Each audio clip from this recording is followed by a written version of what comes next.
చంద్రబాబు నాయుడు గారిని కాపాడటానికి ఆయన చెప్పినటువంటి తప్పిదపు మాటల్ని సమర్థించటానికే మొత్తం వాళ్ళ ప్రయాస అంతా. చంద్రబాబు నాయుడు గారు సెప్టెంబర్ 20 కూటమి సమావేశంలో వైసీపీ ప్రభుత్వంలో నెయ్యికి బదులుగా యానిమల్ ఫ్యాట్ను కలిపినారు లడ్డూలో అని ఆయన ప్రకటించిన తరువాత సుప్రీంకోర్టు ఆయన మాటల్ని ఆక్షేపించి అలా మాట్లాడటం మంచిదా అని ప్రశ్నించి వాళ్ళ ఆధ్వర్యంలో సిబిఐ నేతృత్వంలో సిట్టును ఏర్పాటు చేసింది. అందులో సిబిఐ అధికారులు, రాష్ట్ర అధికారులు కూడా ఉన్నారు. వాళ్ళు గత సంవత్సర కాలంగా సుదీర్ఘంగా విచారణ చేసి నివేదికను బయటపెట్టినారు. అది బయటికి వచ్చింది.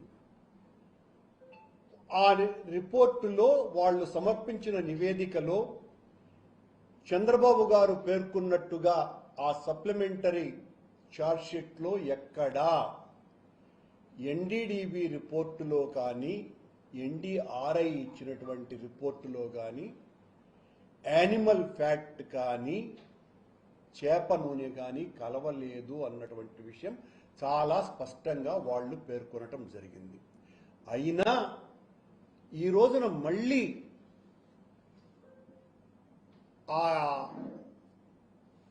ఛార్జ్షీట్కు సంతృప్తి చెందినటువంటి ముఖ్యమంత్రి గారు, కేబినెట్ ఆ అధికారులను పిలిపించి ఈ రోజున ప్రత్యేక విచారణ చేపడుతున్నాము కొద్దిమంది మీద అని ఆ మంత్రుల చేత విలేకరుల సమావేశంలో మాట్లాడించటం జరిగింది.